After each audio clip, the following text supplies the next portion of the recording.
All right, good afternoon, everybody. Welcome to the call today. It is Friday, December the 8th of 2017. This is the TRC Mastermind call regarding sales training. So let's get after some sales training today.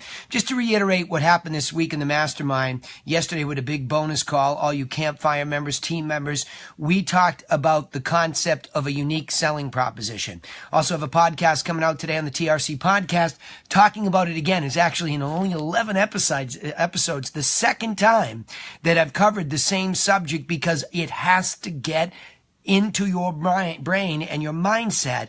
What is unique about the way that you do things? And I think the most important thing to consider is that what makes you unique is that you have a strategic plan to get things done for buyers and sellers. That makes you extremely unique. So you want to make sure that you get that through your head, that that is the thing, that you have a plan. That's a very, very big differentiating factor. So we want to make sure that that is good to go in your mindset. But today what I want to do is I want to get after a lot of, objection handling is the best way to do it. Oftentimes what we do is we role play about what to do and how to do it, but we never really deal with what actually happens in the field.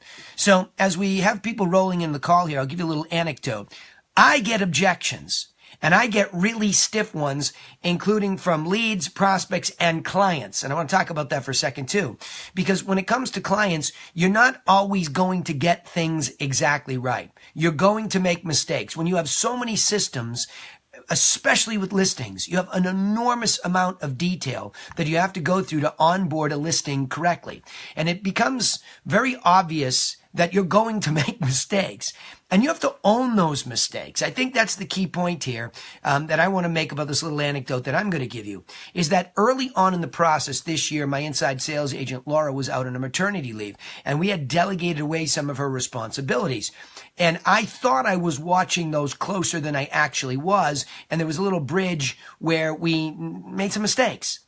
And I kind of knew that it had set us off in the wrong pace with the seller, but I should have just embraced that particular issue and resolved it. Now, what I thought I was doing by doing all of the rest of the plan correctly was making it go away. Well, it bubbled to the surface yesterday, and we had a robust discussion about it. It was good. I took full responsibility for what had happened. Good news is the rest of the plan has been executed, I think, very well, and we had evidence to present that we were doing that. So we were able to come to a meeting of the minds regarding resolution. But it's very, very, very, very, very important to understand you are going to get all sorts of pushback in the form of objections or complaints. And you need to be able to deal with them and make sure you are indeed doing the best thing, right? That's what you need to do. So as we get here today, what I'd like you to do, and I know I had a couple of people on the call yesterday, Tanyelle, I can see that you came in early here today. I'd love to hear more about objections.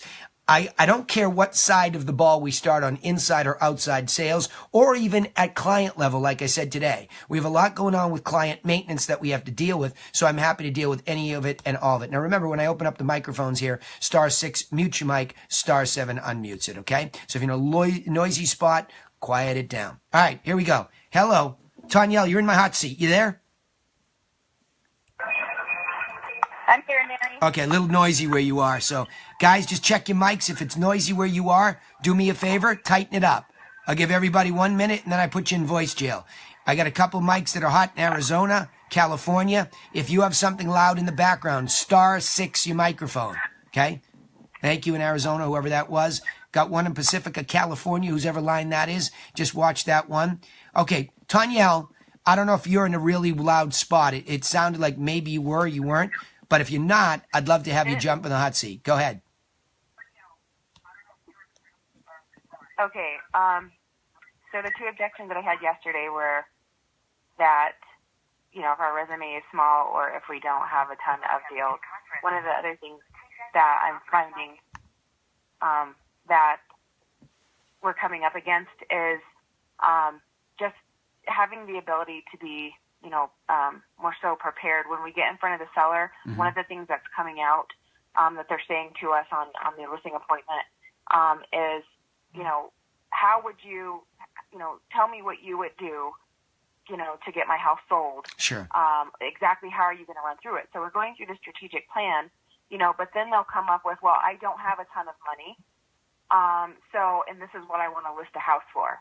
And there's a big gap in between, what they are able to do, Danny, Yes. in order to move it up the condition ladder, as opposed to where they want to see the end result being. Yeah. Okay. So let's go back. Does that make sense? It does. We always go back a little bit more towards what's their motivation to sell in the first place. I mean, it's one thing to have this unique selling proposition that we are the only ones with a professional strategic plan laid out. And I'm going to tell you over and over and over again, if you walk in with this plan or a plan or any plan, you have just eliminated 95% of the competition to the extent that they don't have one. I mean, for sure. Most of the planning that somebody will give somebody is based around what we said yesterday was brand and resume. Those are the things that they'll use to clobber you and your agents over the head with, right? We know that. And some of that we can do something about, Tanyel, some we can't. So now let's go back to them. Say, we know what we have coming in that makes us unique. We've established that at least as a buoy. But now you go in and things go awry. Okay? Great. I've got a good plan. And the particular objection is because you threw a couple of them out there. Let's isolate it. Give it to me a little bit more exact. What is the exact objection? Okay, so yeah, go. here's the issue. They want to sell their home for champagne prices, Yep. and they've got a beer budget to do conditioning or staging. Okay. All right, good. So that means that you personally are believing, I mean, I think this is subconscious at this point, but I'm going to call it out. I hear your subconscious saying to me that you believe that if they recondition and stage it, that's the only way they're going to get to that price. Is that right? Is that what I'm hearing? No. So I have a listing. Yeah. I just took one. She wanted to sell her home for top dollar. Yeah. But in order to sell it for top dollar, she would have needed to do a lot more work than what she was physically able to do. Okay, how do you know? How do you know that? First of all, hold on, slow down. We don't want to go through this. We want to dissect it. Number one, how do you know what top dollar is? What did you use to determine that her number was top dollar? Mm-hmm. That's the first part of this. So, yeah, go ahead. Okay, so she came up with a value on Zillow. Okay. And said, I believe my house is worth this because this is what the comparables are selling for. And she was right. The comparables were selling for about $320,000. Okay. But all of the comparables had been totally remodeled, okay, rehabilitated. Okay. Now, when you say comparables, hold on. I'm going to keep stopping you because I need info. When you say comparables, I got to take myself to Denver, Colorado with you for a second. Are these houses very similarly built? In other words, are they very similar floor plans, etc.? Exact same floor plan. Okay. Good. So that is a comparable from, yeah. Same floor plan. Good. So physically, they're very close. But what we're looking for beyond just physically is now conditionally. Now we've got similar floor plans, similar lots. That's what you're telling me, right? So we have some homogeneous product going on here for comparables to that extent. But now you're talking, these people have done what? Tell me what conditioning upgrades means to you. Okay. So, hardwood floors, stainless steel appliances. Okay. Granite countertop, new cabinets in the kitchen. Yep. Bathrooms had been redone with ceramic tile and or laminate wood flooring. Mm-hmm. Carpet had been replaced with either, laminate wood flooring or hardwood floors. Yeah. Pretty much every, venue in the house had been updated or, remodeled on every single model except for every single comparable, I should say, except for one. Yeah. And hold on, though, except keep coming. That's what I wanted. Okay. And the one was in similar condition to hers. They had done no remodeling. Yeah. No, hardwood flooring, all laminate. Yeah. Countertops were kind of butchered. And that one was selling for about $20,000 less than the other comparables. Okay, was selling or sold? You mean it's an asking price or it's sold? It was sold. Okay. It had sold for $20,000 less. Okay, so for $20,000 less. So the same model, not upgraded. Was it in worse condition than hers or better? No. it was better. Okay, good. So we got a problem. She wants 320. She's got about 20 grand plus or minus worth of upgrades. Okay. That's what we're just saying based on the quick evidence. I mean, the only way to really find that out is to have it priced out professionally. And I'm going to get into that because that's part of your plan, right? That's definitely part of your plan. I'm going to tell you how to resolve this, or at least move in the right direction with her to prove to her that it's probably not there, but at least to go there. So now I want to know, of all these comparables you're looking at, was there anything like her house on the market for 320 that was definitely updated? Anything active when you were in that house? No. Okay, good. Nope. Now, would you say the trend in the marketplace was moving upwards for that or not? It's moving upwards. Okay, so it's moving upwards. Good news. So even though she's got deferred maintenance, the market's moving upwards and moving her deferred maintenance of 20, and it's probably not discounting her a clean 20. So what do you think it's discounting her? 15?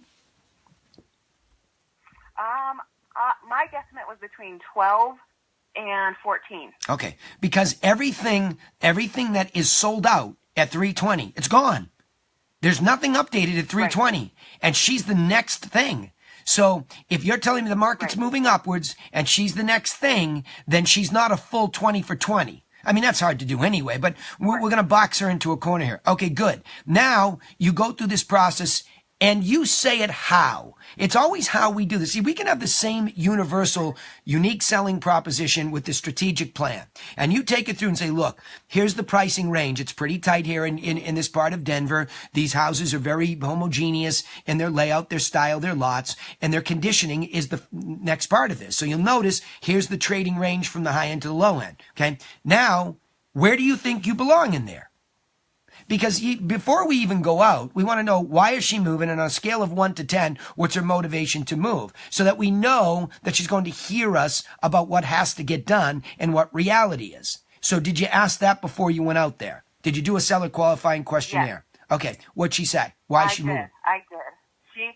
She is moving. Her family had moved to Colorado Springs. And so she was moving to be closer to family, single parent, needing some support. So she was very motivated to move. She was like, I want to get this done. Okay, good. So there's a high motivation. Now, what does she owe on the property? Did you ask her that before you went out? Yep, I did. She owed $150. No, excuse me. She'd refied, so it was $256. Okay, so she's tight, right? I mean, tighter than the rest. Oh, I'm sorry. No, you said $250, and this is $320. So she has spread. So she's not that tight. So she has the money, right? So there's the spread in there. Okay, but she's not liquid is what you're telling me. That's the problem. So now when we get to conditioning, she panics because she's fixated on getting what number? What does she think it's worth? Did you ask her that? Yes. What was the answer? 320. Okay? 320. And you assume she's only about 12 to 14 light. Right. And the market's moving upwards. So where's the problem? She does not have any money or credit to afford any repairs. Okay. Pretty much. Okay, good. So we know about a $5,000 to $7,000 budget. Okay, so we know that. So now you push back on me playing her, and let's deal with it. Go ahead. Okay. So when we go through this, Tanya, what you'll see here is at 320, we have a couple comparables that have already sold. Good news for you is there's nothing really available anymore right in this area at this price. Now, what you will notice about these things at 320, and I know you did your Zillow homework and you saw what these did. I want you to just take a closer look at these, okay? Every one of these that sold at 320-ish had done all of these upgrades. See this one here? This one has the wood floors. You see this one here? This has the bathrooms. All of these things have had the upgrade. So my challenge and your challenge to make a market for this at 320, we didn't do them. Good news. I told you we have no competition. Okay. Again, if you have the money that you could put into this dollar for dollar, I don't think floors would be there and counters would be there. I mean, maybe we get dollar for dollar back, but I think what we should do is have these things priced out because I don't want you getting beaten up by the marketplace for what these things are. Okay. So I think we should have a floor specialist come in and price them out. I think we should have the counter specialist come in and price them out. That way, at least I'm armed with some real estimates at what it is. I already heard you. You told me you can't afford to do them, so you won't do them. but let's get them priced out so we don't get beaten up on this stuff. Okay. See, like, when you say priced out. Yeah. Go ahead. So when you say priced out, are you meaning, all of the things that, do all of the things that the other properties, have done in order to get me up there, or can I get some of them? No. At the moment, we might have had a problem if all these were still on the market and you wanted the same money. Because think about it, if you were the buyer, Tanyelle, and you went into these 3 houses, these 2 and yours, which one would you have bought? For the same money. Would you have bought the one? The other one. Of course, because it's already done. So now they're gone. So the good news is there's really nothing that we compete with. So we're hoping that the rising tide is lifting us up to the 320, even without these things done. We're hoping. But I don't know that yet until I get started. So to be properly prepared to get somebody over this anxiety that it's a lot of money to upgrade, because they'll overestimate. They'll say, oh, that's 30 grand to do. Whereas if we price out the floors and if we price out the other stuff, then we'll be okay. Right? Now, Tim just said, because he's watching online, he said, until another one lists. And that's a very good point. That's where somebody can come in and cut us off. So you bring that up too. You say, look, the hazard here is if somebody comes in and lists at the same money and has the upgrades, okay? So it's a little bit of a dogfight as to where we're at. Ultimately, if a whole bunch of people come back on and they're all upgraded, we're probably going to be in a lower price bracket than these properties if you want to get this done quickly. Do you understand that? Yeah. Okay. You see what I'm saying? It's the logic hammer. Right. But it's, I always find that we have this disposition of what we want. We want her to be realistic. We want her to hurry up. We want to get paid. I'm not saying it's conscious, especially knowing you and coaching you. I know that that's not how you feel. I know that you're genuinely a person for others, but you can't help but think, I got to get paid. I got to keep this business moving. So I think your subconscious mind is pushing too hard. That's what I hear from you, right? It's white knuckled going, lady, you got to go out and borrow the money to do this. You got to know, no, she doesn't. No, she doesn't. She has to accept the reality that this is a situation that may or may not play out the way she wants. And if it doesn't, if the rising tide doesn't get there, she's going to have to accept that the property's worth less in the condition that she can afford to put it in. And by the way, at this point, it might not be worth doing the work because she might not get the dollar for dollar return and get the 320. Who knows? We don't know. We don't know. But I would be keeping her focused on that you're going to do the best job to be prepared to deal with the objection that will come. Well, these comps had all this done. Yeah, but they're gone and nothing else is on. But again, if Tim wants to throw this in and say, yeah, but what if someone else comes on? Well, I'm prepared. I told you that what could happen. And I told you that you might have to take less. And by the way, here's your net sheet. So stay focused on this.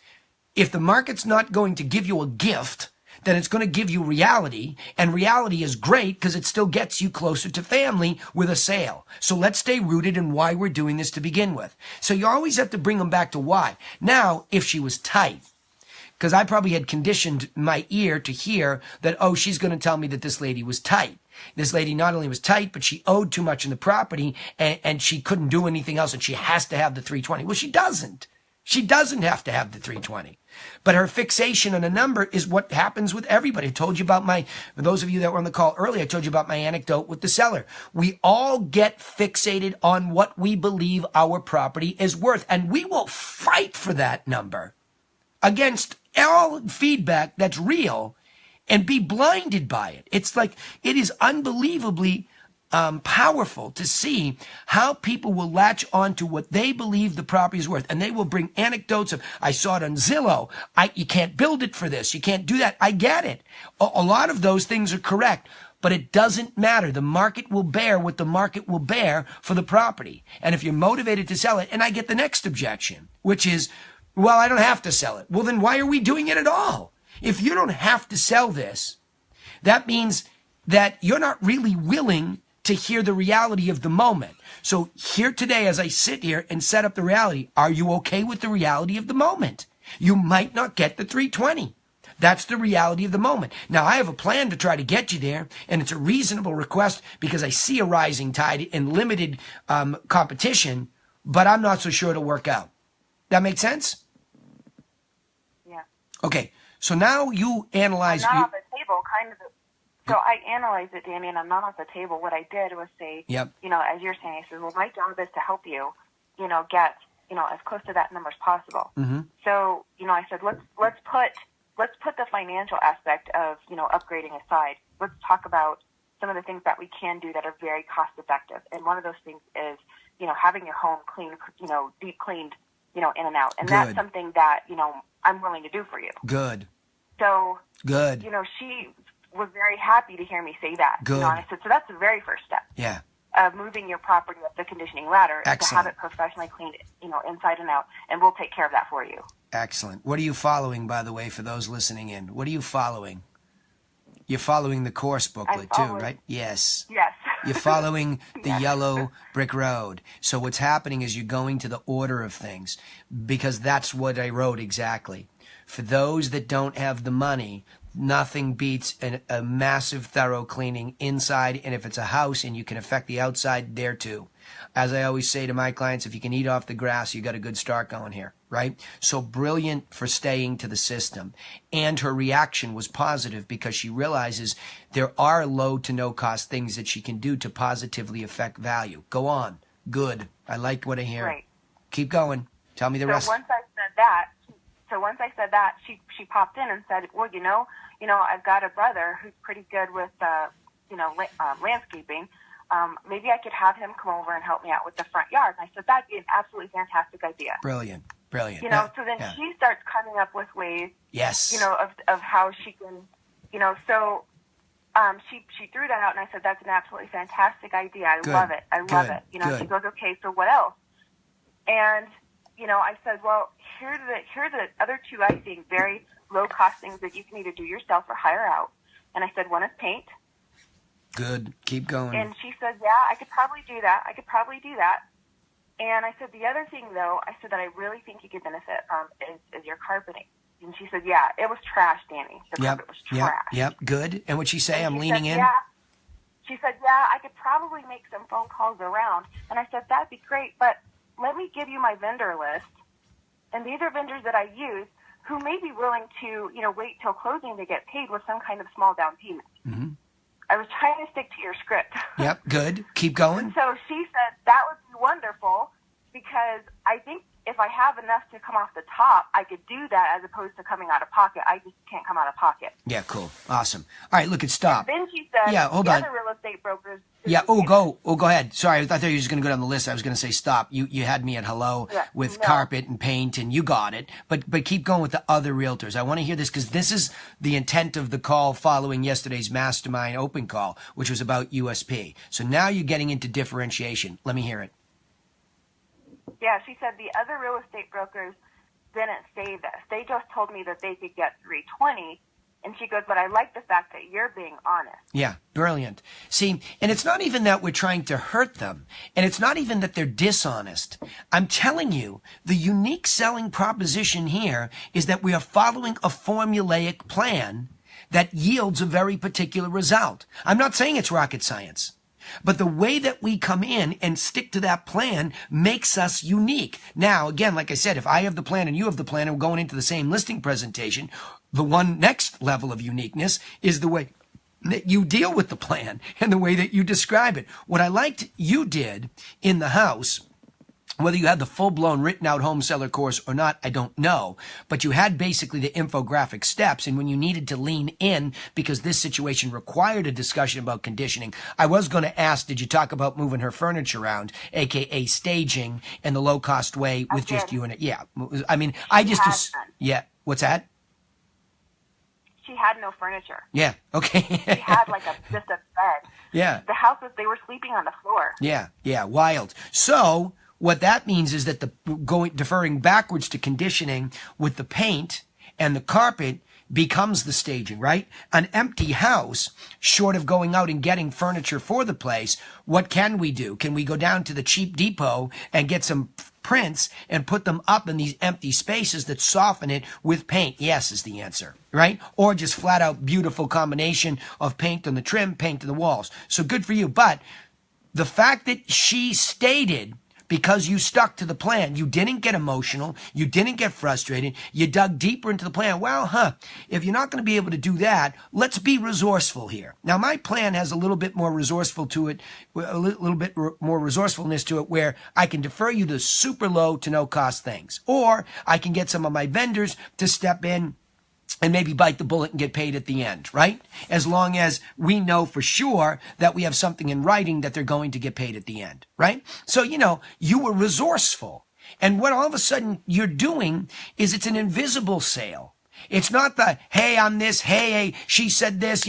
I know that when I got in trouble with one of my sellers, I know that another broker threw me under the bus. Oh, he's not a broker from this area. I won't name it because it'll be obvious where it was. But, he's not from here. And it's what? Huh? So say, look, if that's the best plan their thing is, well, then that's not a plan. That's like trying to take a poke at mine, and mine's pretty bulletproof because it's universal and it's about what you can and cannot do, and then I make my adjustments. So good for you. That's good stuff. What's your conclusion here? Is this a listed property or not? It's listed. I feel I could have did a little bit, tightening up on the close. Yeah. Tell me about that. Go. She wanted to think about it. Tell me about that. Go there. Tell me about it. Give me the close. So, we went through, the conditioning. Yeah. I went through the marketing, and how, we're very, digital savvy. Got to the close, and she says, well, my issue is that you're the only one that's telling me that I have to, I'm either going to have to, do work. Everyone else said that they could sell it for $320. Yeah. And you're the only one that's telling me, in essence, that I can't do that without doing some work to the property. Hold on. Hold on. That's what I was worried about from the very beginning of this, that your subconscious, even though you might have never stated it, was very clearly demonstrating that. It's the unspoken absolute statement, okay? I know when we make it absolutely and it comes out of our mouth, you cannot get 320 without doing these things. That's explicit. But implicit was what I was worried about, and why I referenced in this objection handling situation, your body language, your tone, even when you start this role play. You go back and listen to this call when it's posted. This very tone that you had said to me, she's saying to this lady, it can't happen without this happening, even though you didn't state it. So she felt a conflict. And that's why we're coming to the close a little bit awkwardly. So now tell me what she says. She says, you're the only one that told me I had to do this. So what? I have to sleep on it? Right. She wanted to, take time to think about it because it was going to be, money out of her pocket. There you go. Either at closing, or before closing, it was going to affect her bottom line. Okay. So we never know in an absolute way what will happen as market makers for a listing. We don't. I don't care how good we get at this. We never know. Every situation is individualized. What we do know for certain is that we can stick to the plan, and that is the safest place we can be. Okay? And we can say to them, look, I'm going to tell you this. I don't know what will happen out there.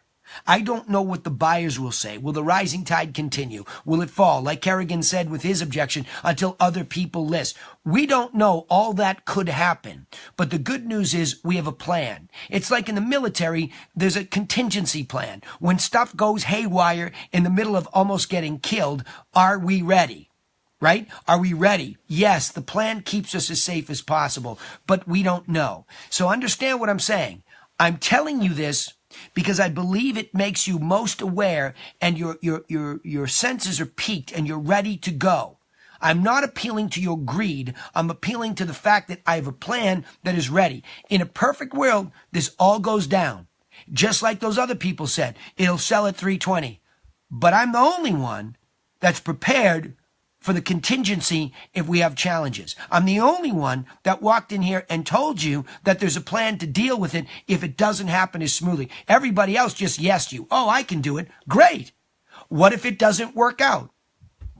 You see what I'm saying? So we don't want to be the polar opposite of all of that because it could hurt you. You follow me? You could end up being like this other person that says, no, they're all wrong. Maybe they're not, Tanyel. Maybe it will sell for 320.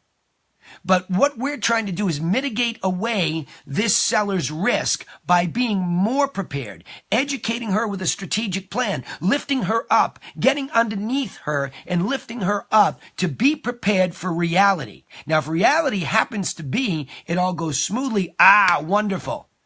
But if it doesn't, we're really ready to protect her. So be careful of making an absolute division between you and the others. You are better with the strategic plan. She already validated that. But your close and why you couldn't close in that moment starts with, I'm not saying it's the only thing, but it starts with the fact that in the beginning, I bet you were too geared heavily towards you cannot do this unless you do these things, even if you didn't explicitly state it. Make sense? Yep. So watch your tone and watch for absolute statements. They are gremlins. I know when we get passionate, I do it here in these coaching calls. I'll guarantee you. When I get passionate and my emotions are there because I'm probably fighting one of your paradigms and digging in, I'm prone to making an absolute statement that's not necessarily the way it's going to go down. So we all have to gear down, change gears, and do what? Defer to the plan. That's what we have to do. Right. So go back and say, you say, look, this is what we think could happen, and I want you to be fully prepared. To be ultimately prepared, the best thing is do the landscaping with your brother. Do the paint with your brother. Get this thing priced out, and if one of my vendors will do it, let's do it, right? So that's the way to best be prepared. And let's take a crack at the 320. Hopefully it goes smoothly, but you know I'm ready if it doesn't, because I'm the only one with a plan. And that's what we keep hammering away at the unique selling proposition, right? Yep. Comes together pretty smoothly, but you're doing brilliantly well at sticking to the plan, and it is working for you. I mean, every time I hear that you go back to it, it is definitely working. And I believe it was one of your agents that came on yesterday on the call, and he gave an anecdote, too, where it worked for him. Who was that again? I forget his first name. I feel so bad. It was Nick. Nick? Nick. Mm-hmm. He's not on today by any chance, is he? He might be. We had our coaching about an hour ago, and he said he was going to try and tune in. He's Okay. got a little baby. All right. All good. Tell me that anecdote where he also gave us an anecdote where sticking to the plan helped him overcome something too, or get it. I forget what it was. Well, and the funny thing was, we had just coached, and I was getting pushback from the brokers because they were just like,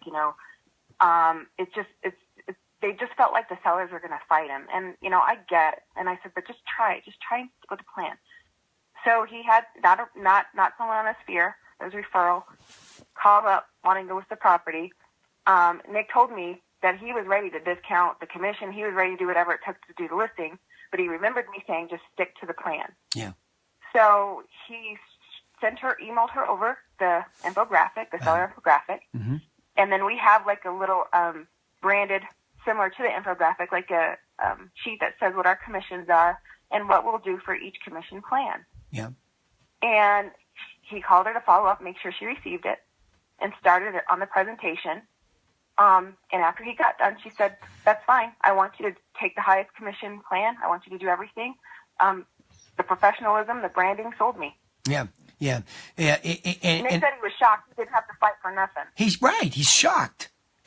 But see, why is he shocked? Go back to the coaching mode. I want everybody to really listen to this anecdote here. Lean in when she's explaining this to you. Tanya owns her own brokerage in Denver, Colorado. This is an agent by the name of Mick who brought this up yesterday about sticking to the plan. She's saying she coaches the basics of the plan to her agents because she already has validation that it works for her. So Doug Converse, you could bring this up, or any of my mastermind members, you could bring this up too. But let's go back to this for a second. What was his perception of what was going to happen when he walked into that listing presentation, and why was he pushing back on you? What was he saying in training? Oh, this plan won't work. Because what? Yeah, he was saying there's no way they're going to, pay this high of a commission. This plan isn't going to work because, sellers are always basically greedy. They want the most for the least amount of money. Okay. So he was prepared to compromise. Cool. So before he ever goes out to the listing, he believes and perceives that in a competitive market of Denver, Colorado, he is going to be forced to compete based on commission rate alone, correct? Right. Okay.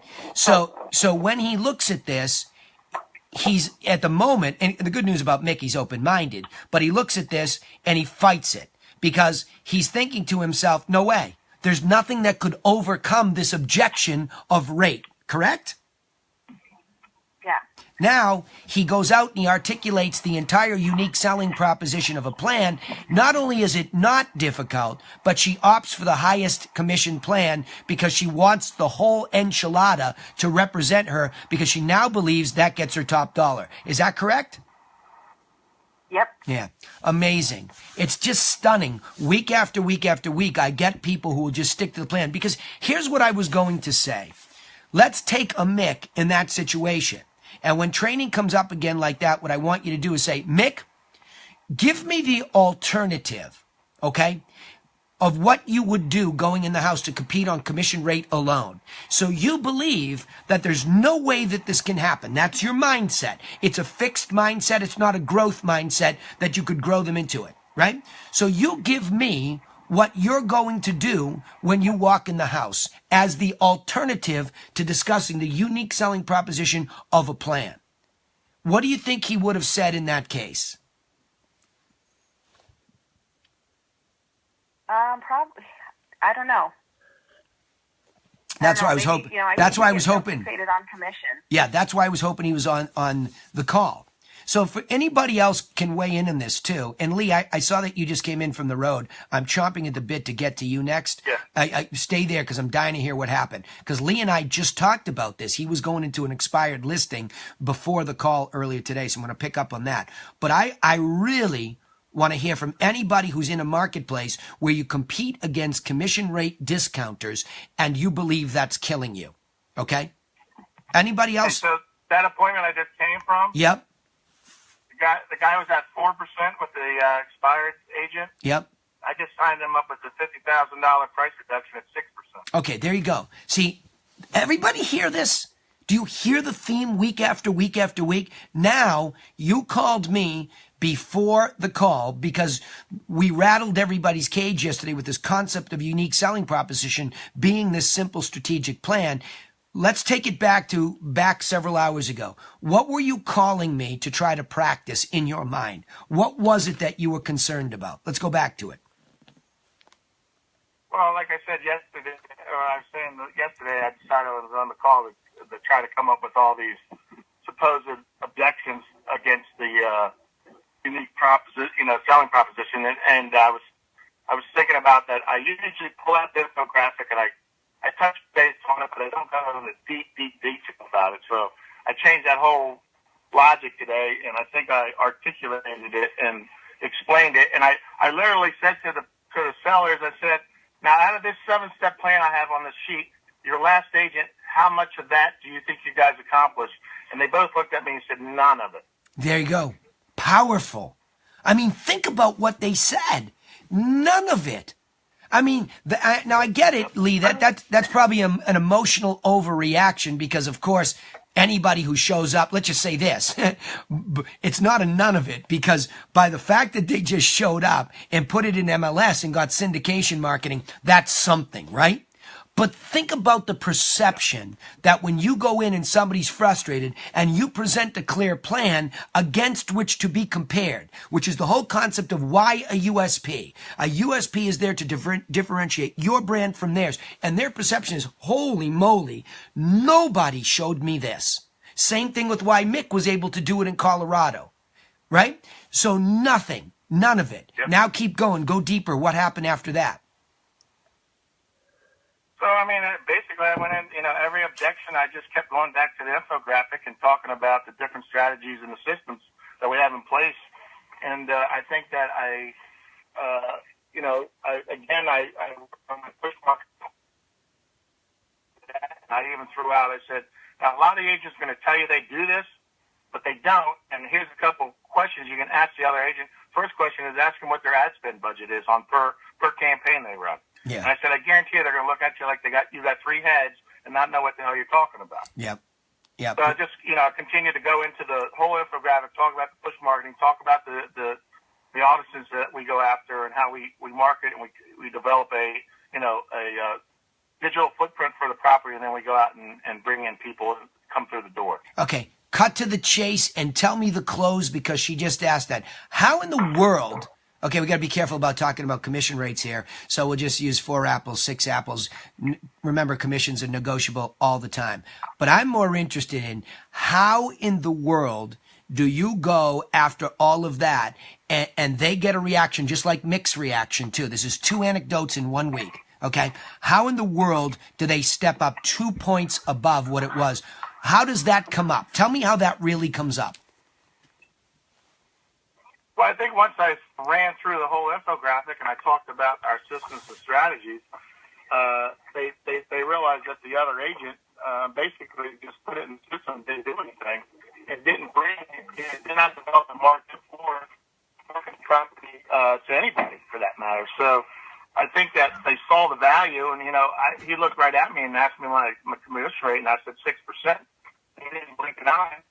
And then we got to the price, and I told him we got to go $50,000 light. And he said, okay, I trust you. I believe in you. So let's do it. Yeah. See, there you go.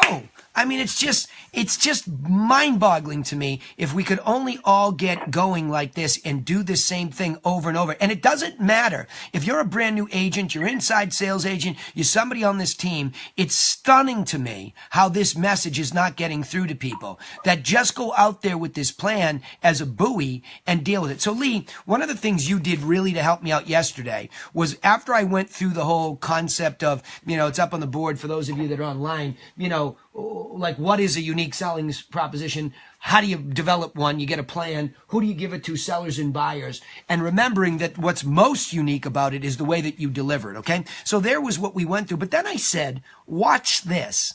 Watch what happens when you bring a good plan. It's not just to convince them. It's also to deal with objections. So here we go. And by the way, anybody can twist me onto another. I know I have some of my folks on inside sales here and outside sales who are leaning in here and listening in. You can take me in another direction here. But what I'd like to do, you give me your objections against this plan and watch how I handle them. Anybody. Lee, you kick us off with one. Man, I just had one that I was like... Or anybody on the call. I want an objection. Hey, Danny, I've got one for you. Go ahead. Who's that, Lisa?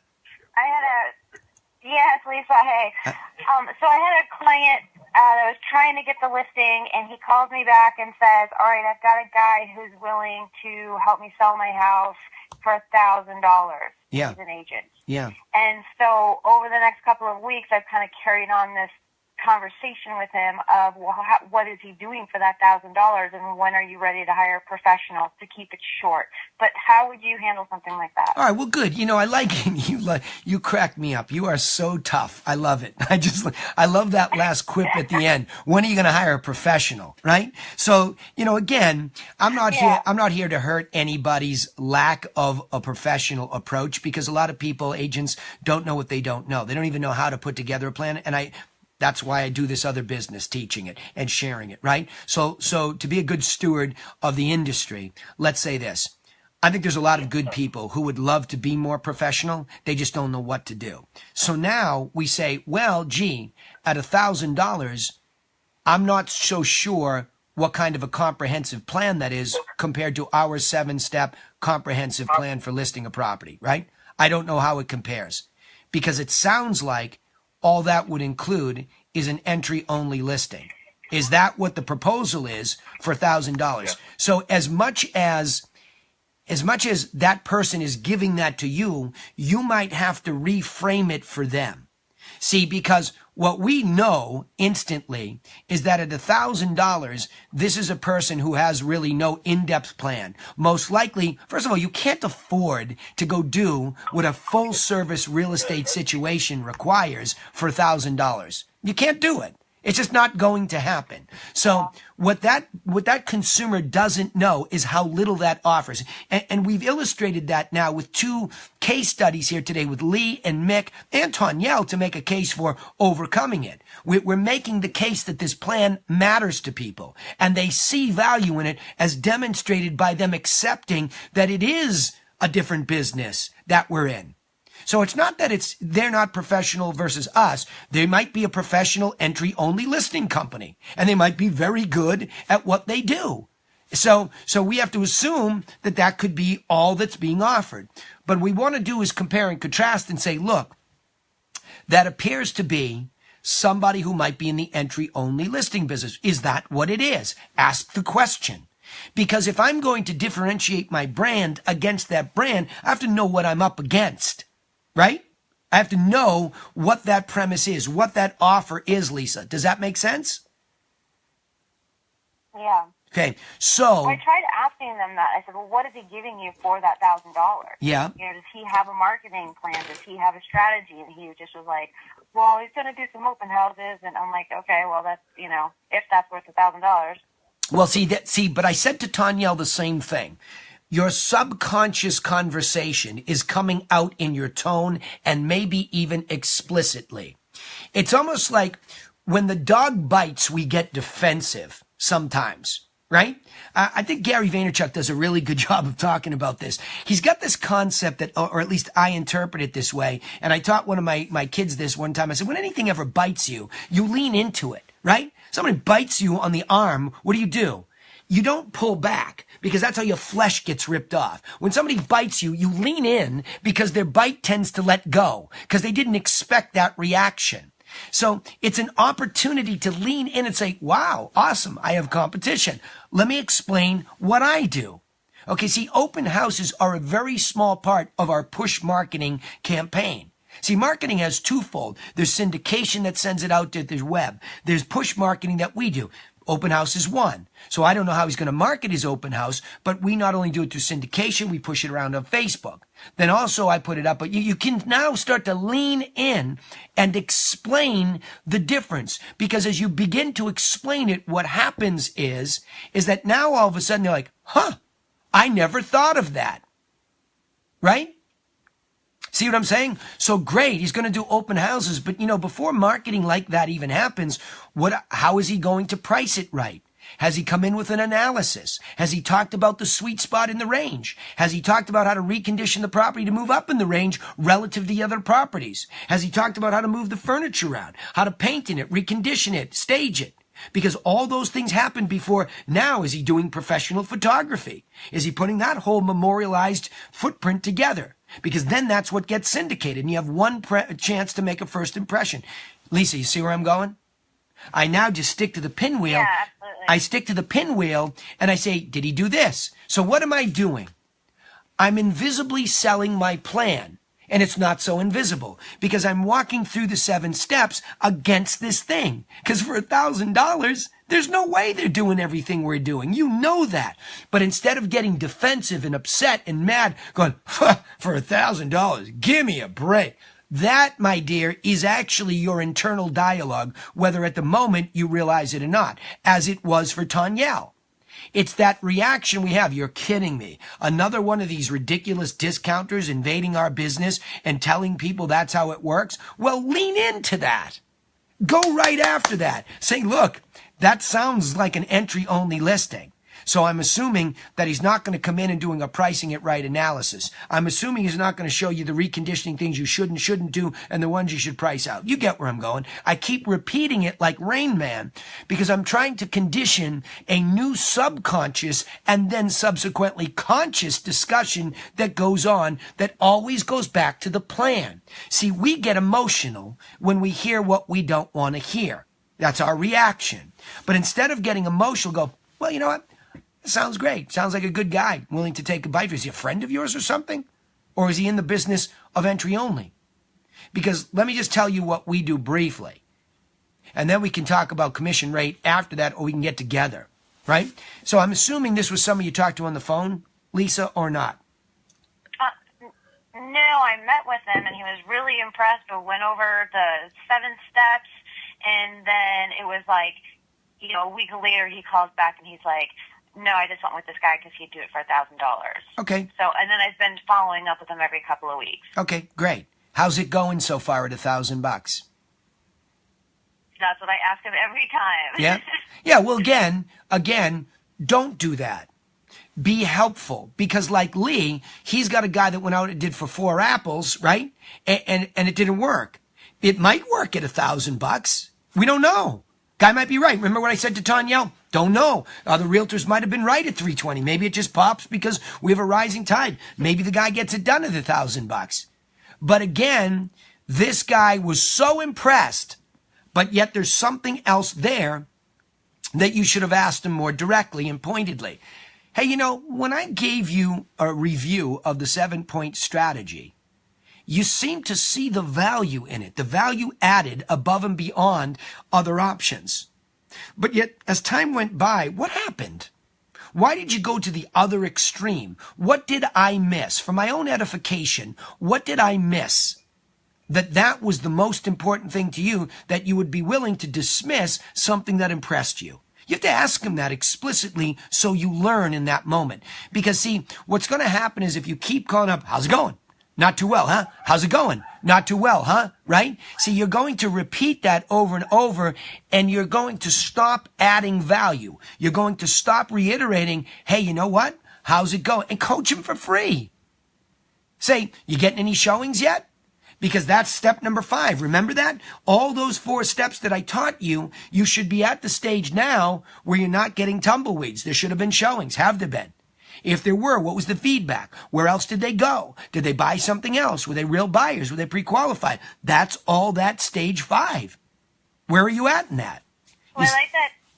Yeah, I really like that, changing the dialogue and saying, well, look, at the beginning, this impressed you, so why did you change your mind? And, yeah, you know, and then trying to find out how that's working out. Yeah, and well, for sure. Just, first of all, when we're always trying to get better, we come to these sales training calls, we do these meetings. How do we get better at this? And I'm telling you, I coach some top producers, people doing $400,000 to $600,000 a year themselves with leverage and systems. Every single one of them could get better. And your humble leader, you know what we talked about in his 101 today? Training you, him, and the whole team on how to give a listing presentation so that we put this on the table over and over and over. That's what a pro asks for. Help with the details of this dialogue. So always go back to it and be willing to say, I don't win them all. Why not?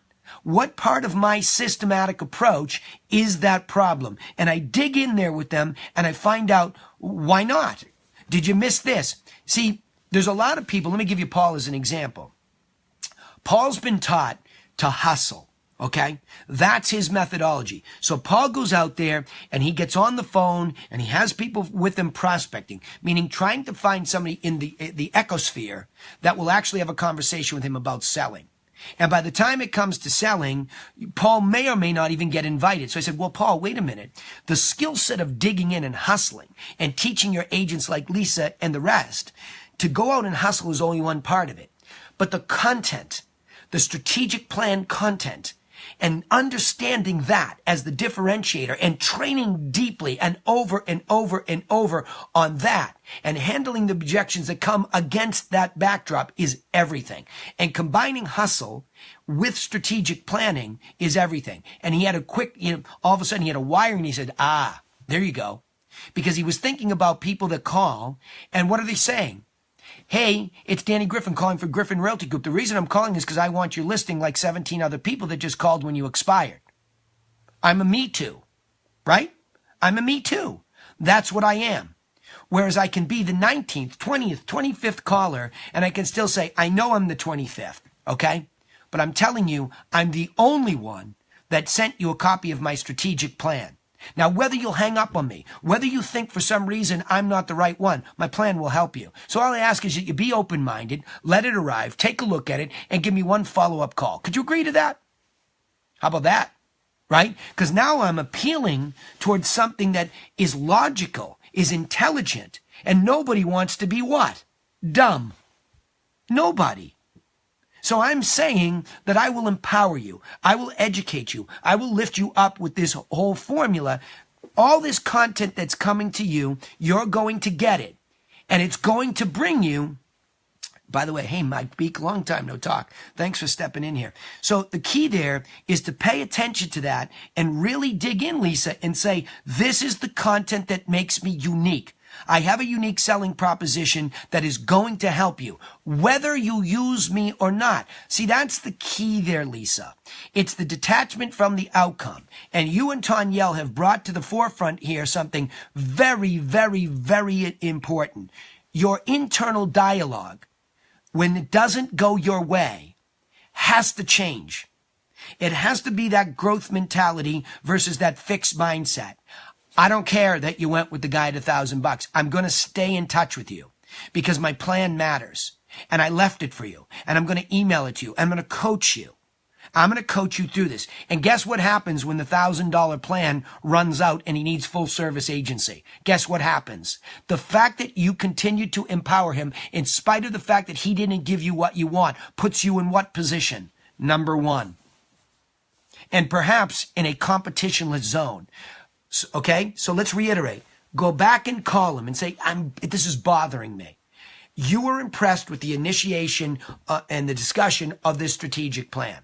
But from when I came in and you were impressed and you liked it, to the decision you went to all the way to the other extreme, what happened? Could I have done something better to educate you on all of this or not? You follow? Yeah. Tell me what you're thinking. Because you just went in deep listening. Yeah.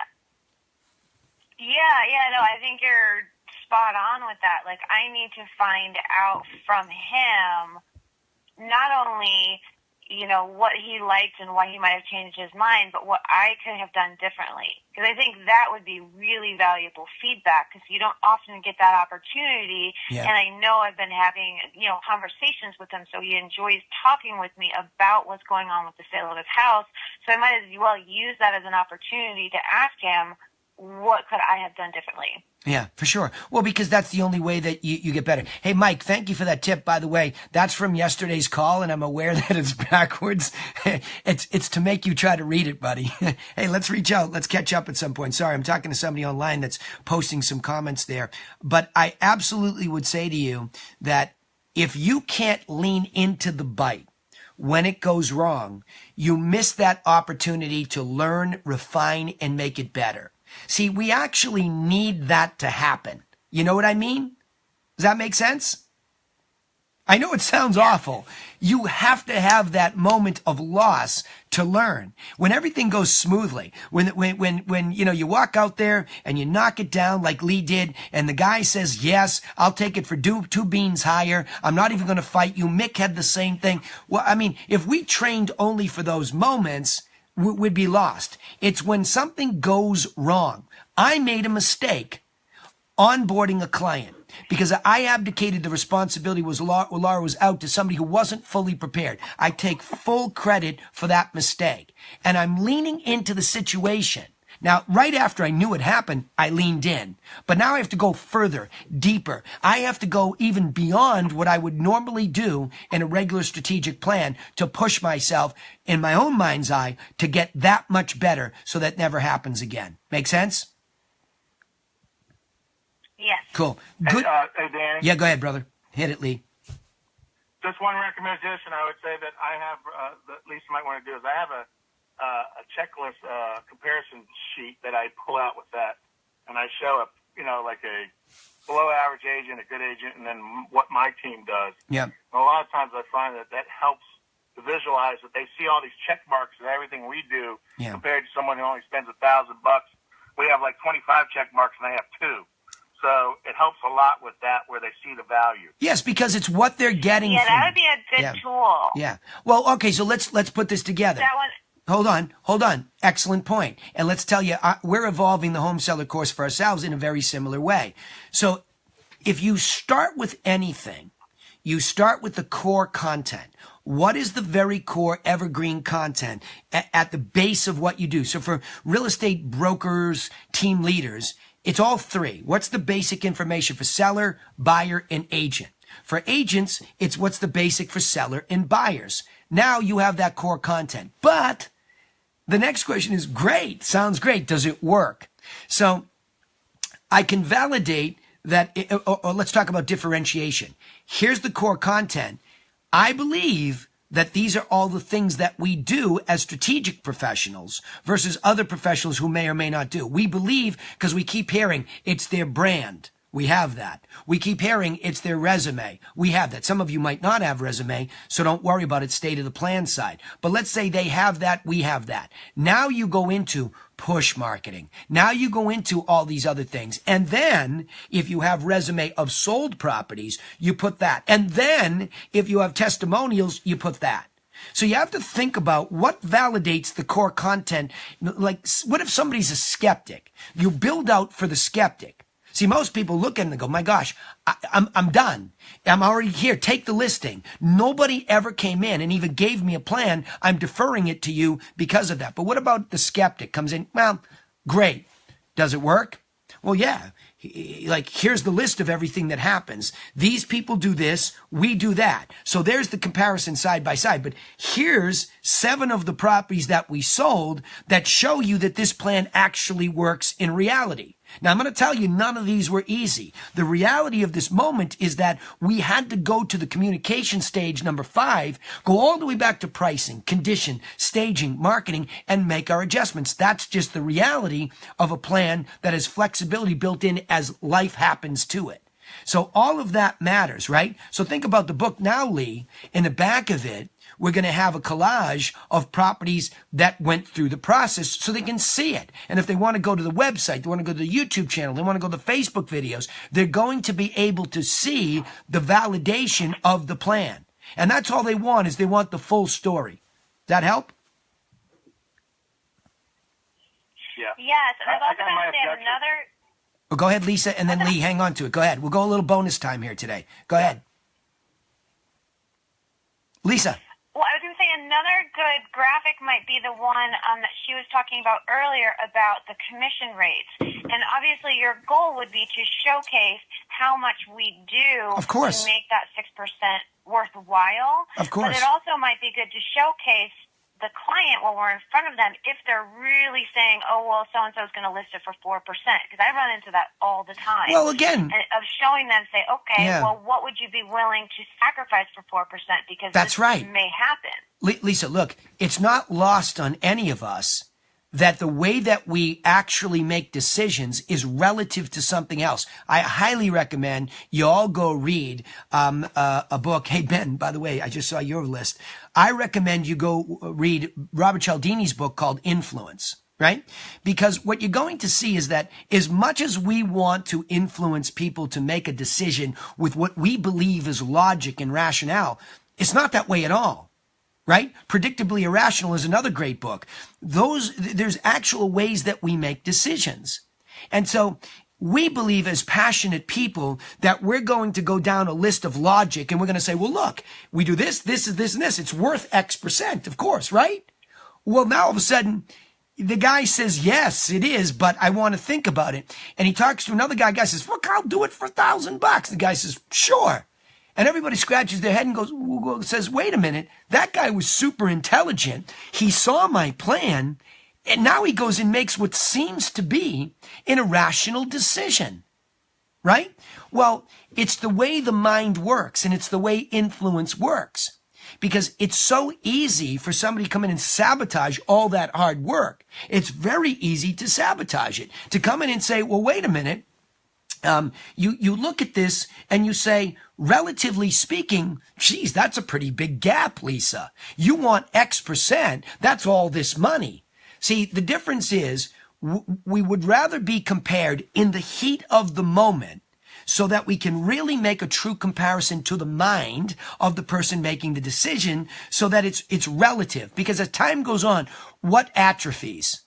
My remembrance of what you just said. The minute you walk out the door, and this is why good leave behind materials that are there to reiterate the exact thing that you just said, okay? So that it's there. And then maybe supplementing that with an online delivery of the same material to condition that person to not forget what you just said. The minute you don't do all that, there's an atrophy. And you leave this gap where, oh my gosh, life happened. I don't know. My kid was over here. I didn't get any sleep here. I'm sick this week. A guy came in and said, I can do it for $1,000 and he was in front of me. I don't know what happened. I signed the listing agreement for 6 months. I had a brain meltdown. That's exactly what happens. So the reason why when you're following a formulaic approach, are you prepared to list the property when I come over tonight? No. Okay. So then we're at an educational stage of this? Yes. Okay. Does that mean the timing is what? 90 days out? Yes, because why? So you see, we're digging in to understand, are we setting ourselves up to be at the moment of decision? Because that's where influence matters the most. Influence fades over time. Why do you think it's such a wonderful place in the digital age? I can continue to send the message via email, via text, via video. I have all these media to regurgitate the same thing, to condition the mind to say, please just leave a placeholder for the fact that my unique selling proposition is I have a strategic plan. And so when the time is right, I don't want you to do something irrational. You know why? I've read the book. Yes, Mike Beek, thank you. Cialdini's Persuasion, too, is another one. All of these books that will alert you to the fact that we make seemingly irrational decisions. So how we as professionals overcome that trap is that we condition that person to constantly see that information over time so that when the decision is there, they're not even sure why, but they just say, that gal Lisa, she's the one that's been sending me this. She's the one that's been educating me. And I think in a lot of cases, Lisa, you'll find that strategic follow-up in conjunction with a good message is that magic sauce. Right? See, you're going out and trying to compete in the heat of the moment. So you don't have the ability to constantly condition that person. That's why I don't like cold calling. I don't like to be in a dogfight with 5 other people because now it's a cattle call. If I'm going to go into one, I want to be last. Because the decision making is most likely, oh my gosh, I don't know, my head is spinning, 5 people, they do this, they do that. Yeah, don't worry. I have a comprehensive plan, and that here you are at this moment, I can compare to all of them. Good news, mine includes everything you've heard. Now, if there's an objection, here you come, Lee. Come on at me. Hit me, Lee. What's the objection? Watch where I go from here. I want an agent who's going to be excited about selling my house. I want him to be excited and say, I can sell this house. Okay, great.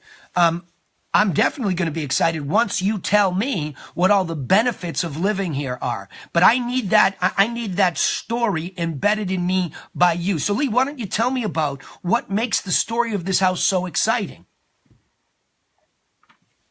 Well, it's a great entertaining house. We've just put new windows in.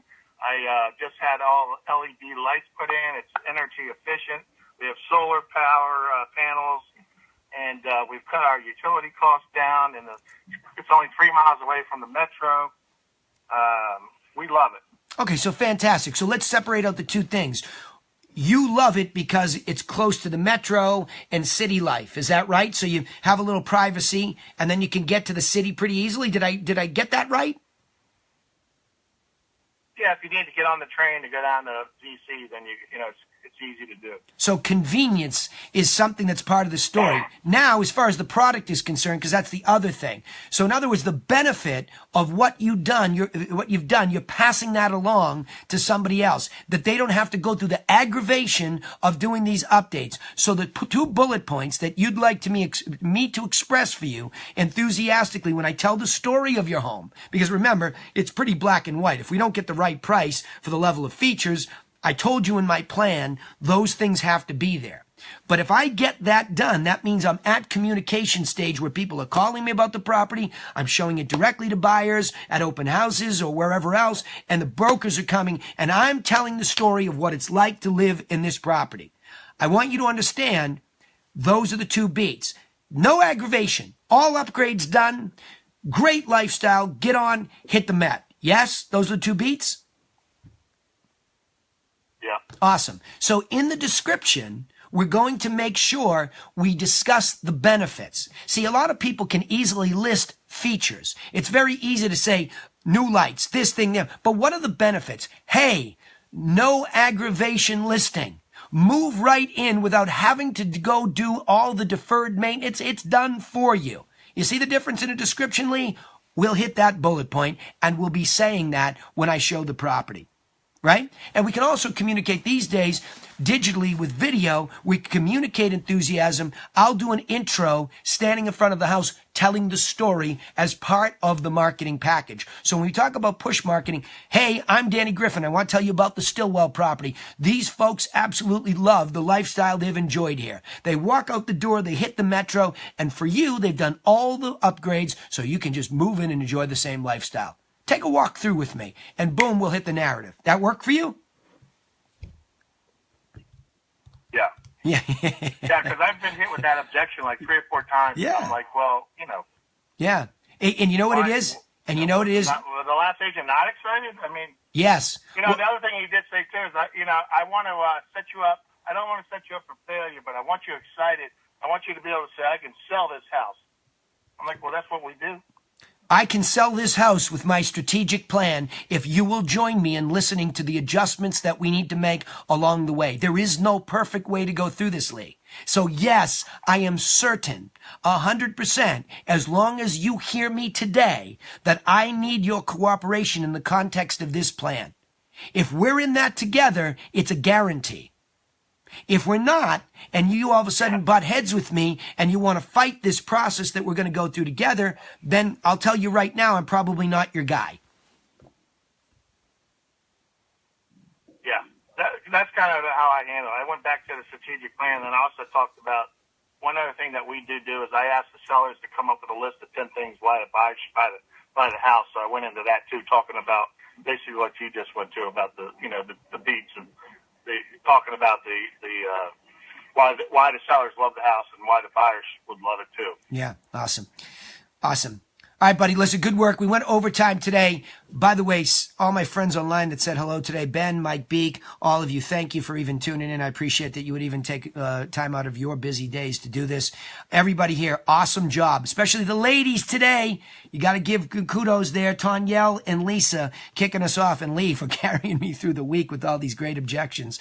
This is great stuff. Week after week, we're hearing what? Validation that a strategic plan works, and it works to get you in a proper context with the seller. Now, go out and back it up. Execute the plan. Work the plan. Don't say that you have one and then not go work it. It's key to give everybody the benefit of a work ethic. Remember, this doesn't happen by itself. We'll see you guys next week with some more challenges and some more anecdotes. Thanks for being here. Talk soon. Thanks, Danny.